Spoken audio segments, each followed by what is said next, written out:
This is Daily Blast Live. We're talking about what you're talking about. You all ready for this? This is a sham. No. Y'all, just stop. Get real. Welcome to DBL. I'm Sam in for Tori. We miss you, girl. We also got Stephanie Jones joining us. I feel like I've not sat on the panel with Sam for a long I know, time. I'm so happy you're So here. nice to be here with you. Can't wait to hear your opinions. And Alan and I as well. Yeah, you pointed I saw across you us. like on Friday. Exactly. You're old news. Yeah. All right, so we're going to talk I'm about... glad you said news at the end. Both could be true. Yes, I know. Yeah, it's okay. I'm right there with you. All right, so Taylor Swift is once again dominating the headlines for attending yet another football game. So Taylor was seen leaving Arrowhead Stadium in Kansas City holding hands with Travis Kelce on Sunday. Now, eagle-eyed fans noticed that Taylor was wearing a friendship bracelet while cheering him on. So the bracelet has Travis's number 87 on it, surrounded by two hearts. Taylor and Patrick Mahomes' wife, Brittany, were also getting a lot of attention for dancing in the stands.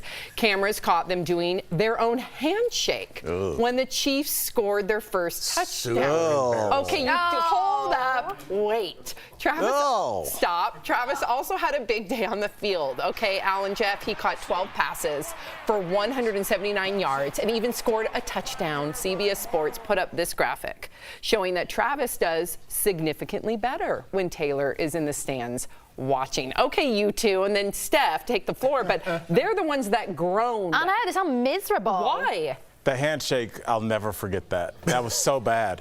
Like, either practice it or don't do it. You know, just pump your fist. Now, look, I'm not totally mad at this. I am glad we're talking football. I can't be mad at that.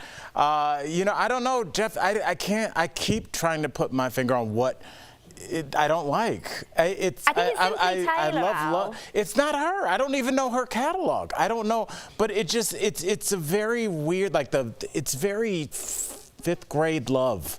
The friendship bracelet with the hearts around it when she passed him a note saying, do you want to go out with me, yes or no, maybe? That's a big part of Taylor's brand. And when people go to the concerts, there's a really nice, beautiful sharing element where people swap bracelets and make friends, and it makes a community. No, but you're not, that's not your friend. That's like wearing a jersey when you go see a game. You're supporting your team. That's one of Taylor's supporting systems.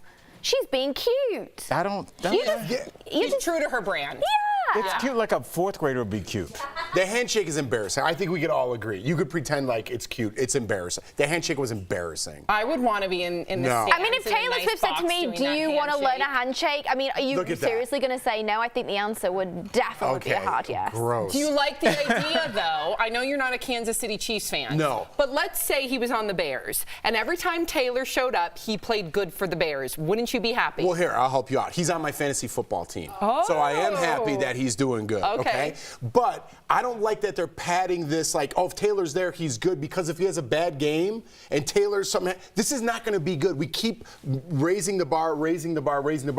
When he has a bad game or they don't do good, it's going to be like, it's on Taylor Swift's fault. That's a fair point. It's not Taylor Swift's fault. They had a bad game. They played, by the way, if you want to talk over people's heads with football, I had a 5-team parlay, and the Chiefs blew it because I had the money line. I was with you when you found that out. But you know the Chargers. You know what I did find out that was this is something positive. Later at a house party, apparently Taylor and Cleveland Browns legend, one of my favorite quarterbacks of all time, Bernie Kosar, number 19. He's a legend. He is. He's a legend with the Browns. He played in the late 80s, early 90s, went to UM, and they were hanging out at a party. So, you know, it kind of got me back a little bit. Okay. Wow. What, are you hating on Bernie? No, I'm just saying Sounds like it. You're all of a sudden Team Taylor because she stood in a picture next to a player you adore. I'm Team Bernie that happened to associate with Team Taylor. I see how Yes, there's a little crossover there. I see that now. Okay. All right, let's talk about John Stamos, because he is revealing more details about his past in his new memoir. So back in the 80s, John said he found his then girlfriend, actress Terry Copley, in bed with Tony Danza. Yes, John said he walked in on them sleeping when he opened the door to her guest house. He said he didn't recognize Tony right away because he only saw his quote-unquote ripped abs. What? After he looked in Tony's car and discovered a poster of Terry in the front seat signed, "My Dear Tony." John said the pain of seeing them together was overwhelming, but Terry has since said she and John were broken up at the time. What? Is this another teen movie? Like you walk out with your head down and you see a poster in the car and it's signed to Tony. Get out of here. Get out of here. Get over it, Stamos. It was 30 years ago, a signed poster. Get over it. It's his memoir. I'm over memoirs too. Yeah, I said it. I'm over all his memoirs. Steph, what are you thinking? Signed poster in the car. Oh, come on. So, Jeff, you've never had your heart broken or seen I've never had someone you... sign a poster and keep it. You've signed many a poster for people that watch this show. I didn't sleep with them. I can't come back. Wait, hold up. A memoir's when he's supposed to divulge these types of stories. This is finally his time to tell his life story. And if this impacted him the way he claims it does, why wouldn't it be part of his memoir? And then he rollerbladed home crying. Okay, enough. Jeff, I feel like no one's talking about this. You walk in and your girl's in the bed with another dude and you just shut the door quietly as to not wake them. What? What if they were broken up? Clearly he didn't think so. I would make enough commotion where everybody would be up very quickly. I don't know, Sam, but I wouldn't just shut the door and then look into the passenger window and find a poster. No, but I think the reason I would address the situation. If I was that close to you where I'm in your guest house, we clearly are together. That's not like, oh, I didn't. Or it's stalking, one of the two. No, I think clearly something had happened. He clearly had a relationship with her, but that's exactly why he quietly shut the door and left, because he knows he has no place, and if she's moved on, that's on her. And what's he doing, snooping around? Like, if you've broken up with someone and they're like creeping around your guest house, bit weird. Especially in the morning. You would literally be like, what are you doing here? Isn't that what everybody's cheating says, is we were broken up at the time? That's what everybody that's cheating says, we were broken up at the time, right? No, but then why would you? No, but then you would make then you would make the big fuss. If they weren't broken up, he would have made the big fuss. Like, what is going on? Clearly, by exiting silently, he knows it's not my place to be here. Perhaps. Steph has a nude mic. Look at her. She looks amazing. She has a nude mic to match her beautiful taupe outfit. Oh. I'm really impressed. Steve Gallagher. I'm really impressed. Coming up on DBL, our interview with Dancing with the Stars pro Brit Stewart. She's talking about finding love on the show with actor Daniel Durant. And this year's most popular Halloween costumes, plus the controversial costumes you might want to avoid.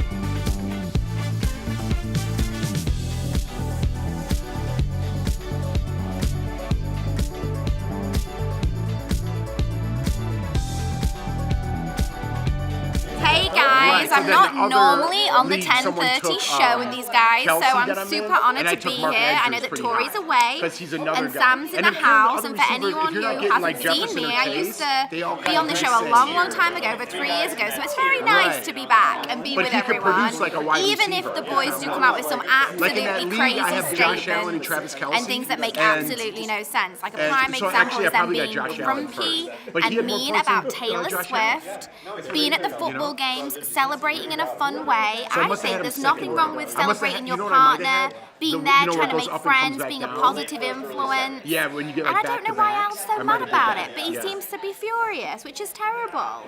I mean, you guys are so unhappy. I'm not unhappy. About like Taylor Swift, like I'm the happy. handshake. The handshake was embarrassing. But why is it embarrassing? Maybe she's just trying really hard to make friends. You know what? That Brittany Mahomes, and I don't know, I hear from other people, doesn't have the best reputation. Did you ever, I don't know who she is, unfortunately. It's Patrick Mahomes' wife. They were like, I think, maybe college sweethearts or whatever. But she kind of gets aggressive, I heard, on social media. And so does his brother. Like trolling. So, is this true?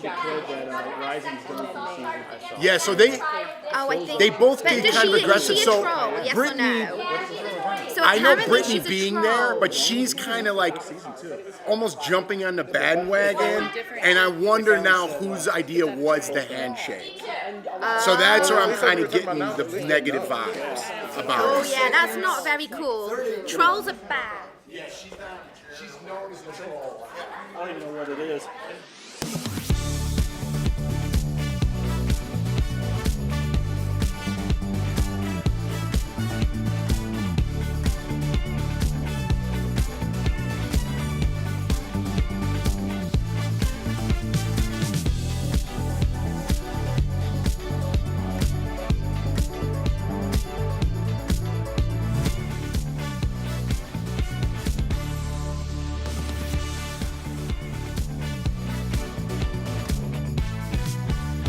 Get it, Rob. Welcome back. If you are considering getting dressed up for Halloween this year, there are a lot of popular costumes that are flying off the shelves. Of course, there's Barbie, which made history with a $1 billion box office run. Next, Netflix is making Wednesday Addams a popular choice. I love this. It's the 6th most researched costume this year. And another costume you will likely see again this year is Spider-Man. But also this Halloween, don't let this be a reason for you to get canceled. Right. Okay, so here are a few costumes you may want to avoid. First, although Oppenheimer rivaled Barbie at the box office, his creation of the atom bomb killed tens of thousands of people. So some are saying it is problematic to dress up as him. What do we think? Who would know who that is? What? If you just took the hat off, couldn't that be me? Wouldn't that guy be a guy going to work? You just had a tie and a suit jacket on. You wear a 1940s suit and jacket and hat. I think suits are very timeless. I think you could wear that right now. Absolutely. I think you'd be like, oh, you're a gangster, but not really. No, I think it would be hard to distinguish him because there's nothing particularly distinguishable. But then if someone asks you, then I do think that this is probably not someone to glorify and glamorize. I don't like. Who are you? Oh, I'm Oppenheimer. Cool. Right. So you have no friends. See ya. But if you dress up as a knight, nobody's being Oppenheimer for Halloween. Yeah. Next. It's not really a fun costume.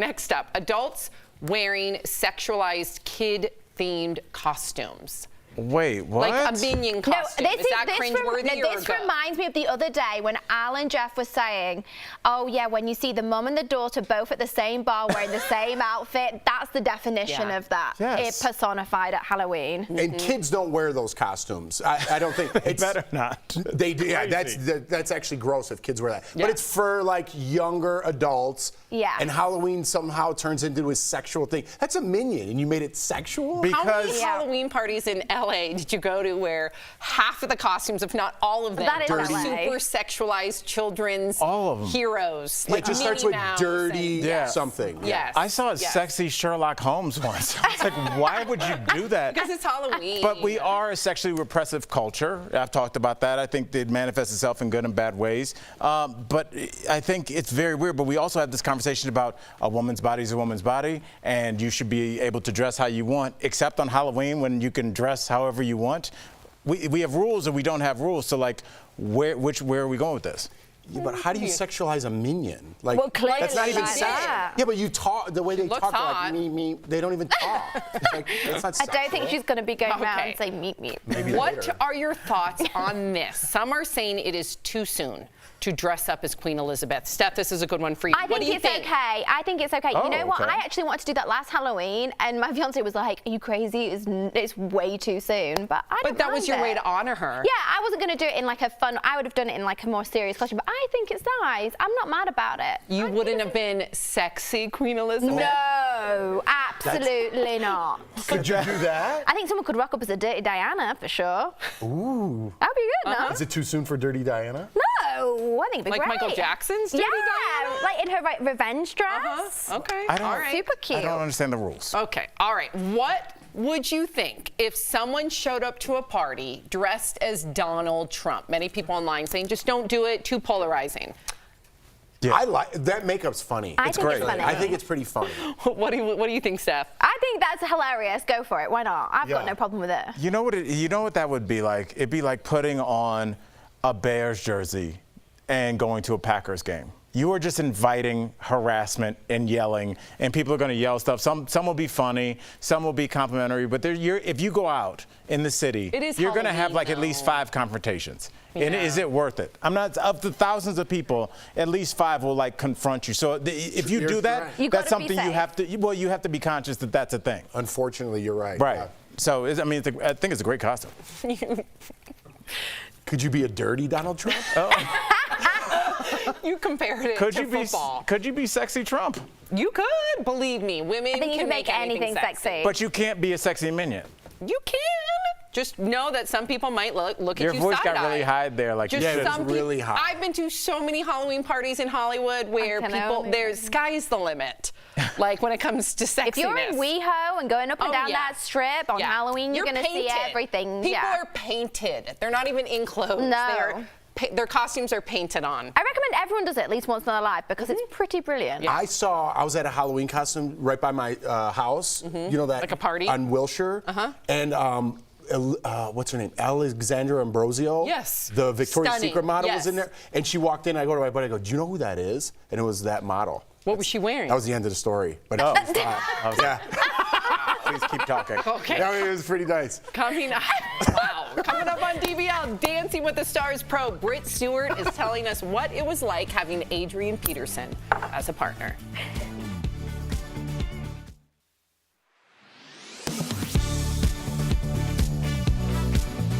Look around Uptown and South End and you'll see e-scooters sprawled on the sidewalks. But who's responsible if you're injured on one of them? Let's get the facts.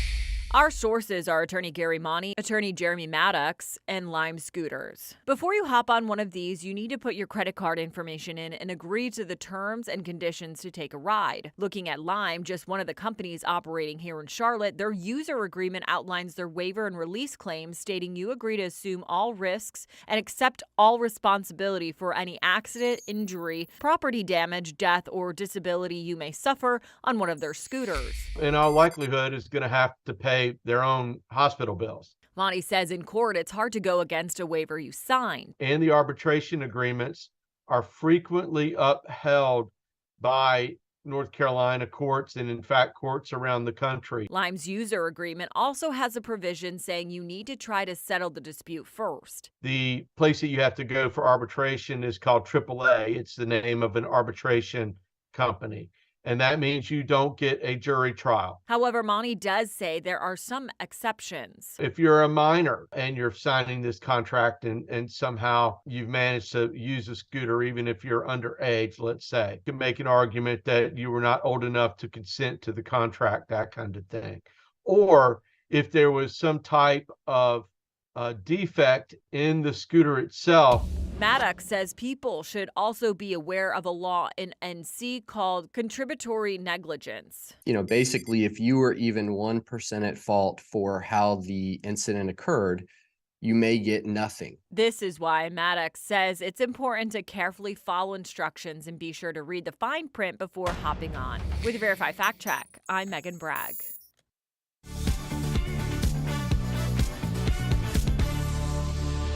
Welcome back. Brit Stewart made history as the first black female pro on Dancing with the Stars. And earlier, we talked with her about the latest season. Check it out. Brit Stewart, welcome to DBL. Yes. Hi, everybody. Thank you for having me. Hey. Oh, we're so excited to have you, Brit. Now, we want to start by saying we were so sad to see you go. Were you surprised to be sent home? Oh, you know, Dancing with the Stars is always unpredictable. It's a reality show. You never really know what to expect and who will get eliminated. I will say that I am sad. It seems like Adrian was really growing in his dance journey, and right when everything started to click, we got eliminated. So yes, sad, but it's always unpredictable. Well, speaking of Adrian, we all know him as a football star, right? But how did you use his experience as an athlete to finally teach him to dance? This was my first experience with a pro football player as a partner on DWTS, and really I used his work ethic. From his years of NFL training and experience, I could really use that hard work and being able to be, you know, really have repetition. And now you're seeing here, I got to do some football drills with him that really helped with his quick feet during our quick step. And I got to do some football drills with the greatest running back of all time. So I can say that I've done that now. And that was great technique. I was just about to say, that was like unbelievable. Yeah. That was really good. Brit, you and your boyfriend, actor Daniel Duran, are so adorable, and we have to know, how did your connection on stage turn into a relationship? First of all, thank you. Really, my partnership with Daniel last season was something really special. We both knew that we had chemistry, but it started as teammates that turned into best friends. And at the end of the season, I think we both just looked at each other, realized that we weren't going to spend every day with one another, and then we told each other that we liked each other and started dating after the show. So it was a very organic way of transitioning into a relationship. I love your love. Now, this is the sweetest story. You actually learned sign language to communicate with Daniel. So were there any unique challenges to teaching him to dance due to him being deaf?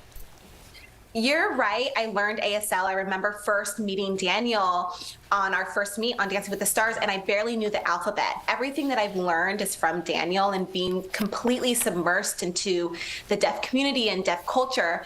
And for him, Daniel has this extreme ability to feel rhythm and to feel music without having any concept of sound. So I will say that I got really lucky to have Daniel as my partner.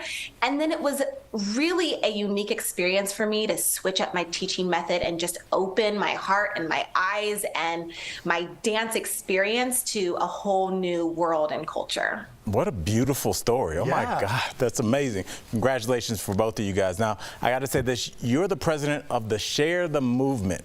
It's an organization aimed at diversifying professional dance. So how are you hoping to change the dance world? Thank you for mentioning Share the Movement, because I am so passionate about diversity, equity, and representation. And, you know, I take my role as being the first and only Black female pro on Dancing with the Stars very seriously. And I want to take my opportunity and give it back to younger generations. And so we really start with the root, the foundation of young BIPOC kids that aspire to be dancers, that there will be no limitations, that we can continue to break barriers. And my hope for dance as a whole, that it will become more colorful and that more people will have access to go beyond dance, to become directors and choreographers and producers and really lead dance and arts. Wow. Brit, thank you so much for lighting up our screen. Her smile's contagious, right? And then she comes in with that love story. I know. Trying to make somebody cry on a Friday? Come on now. I wish we had more time. Thank you so much for joining us on DBL. To get more information on Share the Movement, visit sharethemovementnow.org. Thank you again. Thank you, everyone. Thanks. Have a good one. We'll be right back.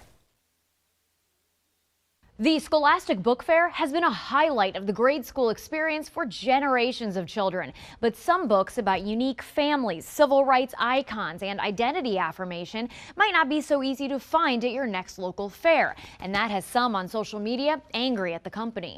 Did you know the Scholastic Book Fair just made a button to get rid of all the books with Black characters? They will start censoring books about queer and trans people and other controversial topics like racism from their school book fairs. So did Scholastic take all books with diverse stories off the shelves? We checked with these sources, including Scholastic policy, to verify no, but there have been changes. Planning an elementary school book fair starts with the Scholastic rep sharing the catalog of books, a sort of baseline selection, then other cases you can choose to add on, like holiday-centric or science-focused books, or the new Share Every Story, Celebrate Every Voice collection that's at the heart of all of this. We checked the book list. While characters of color from various backgrounds and touting self-confidence can be found in the broader selection, books dealing most directly with topics of race and the queer experience are placed in this optional collection. And Scholastic says it's actually a way to try to keep these books accessible wherever possible, as vocal groups in school districts and several states push rules and laws banning books with topics they don't like. The American Library Association says this year is on pace to have the highest number of attempts to censor library materials since they began tracking this. Most challenges are to books, quote, written by or about a person of color or a member of the LGBTQIA+ community. Scholastic says, quote, these laws create an almost impossible dilemma. Back away from these titles or risk making teachers, librarians, and volunteers vulnerable to being fired, sued, or prosecuted. These changes are only for book fairs through elementary school. Middle school book fairs remain unchanged. With your Verify, I'm Abby Larico. If you haven't watched hours of Panda live stream footage, have you even lived? I mean, look at them. They're so cute. All of the pandas in the US are on loan from China. It's part of a cooperative research program with a mission to better protect the vulnerable species. China currently lends out 65 giant pandas to 19 countries. 7 of those pandas are in the U.S. right now, 3 in D.C. at the Smithsonian's National Zoo, and 4 in Georgia at Zoo Atlanta. A viral Instagram post claims all pandas in U.S. zoos are being sent back to China. But is that true? Let's verify using these sources. As part of the panda program, adults typically return to China when they reach old age, and any cubs born are sent to China around age 3 or 4. The DC pandas are being returned this winter. The initial agreement stipulated that Mei Zheng and Tian Tian would live there for 10 years. However, that agreement has been renewed 3 times since 2010. The current agreement extension, signed in December 2020, states that Mei Zheng, Tian Tian, and their cub Shi Yao Qi Ji will return to China before the agreement expires on December 7, 2023. The other 4 pandas in Atlanta will be returned to China when their agreement expires in 2024. So we can verify, yes, all pandas in U.S. zoos are being sent back to China. With your Verify, I'm Ariande Till.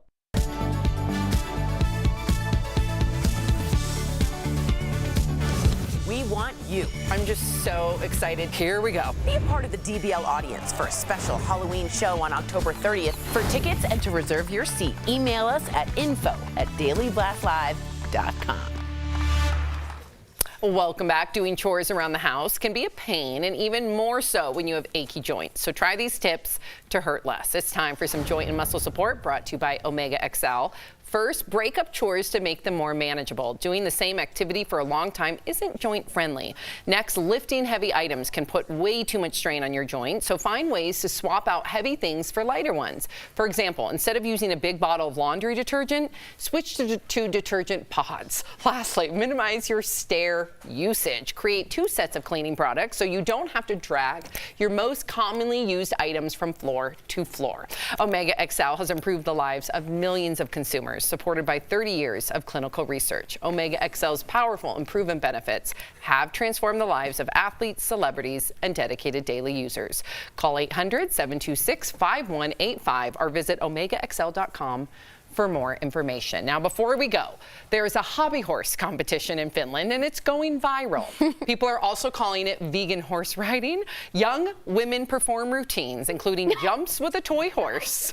They're judged based on their technique, speed, and poise. The championships were actually this summer, but the video is just now going viral. Jeff and I were on this summer. We were watching this. What?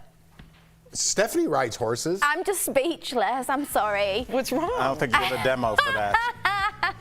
Yeah. That sums it up. If it saves a horse, right? It saves all. Why do you need the stick? Why can't you just jump over it? It's so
This is Daily Blast Live. We're talking about what you're talking about.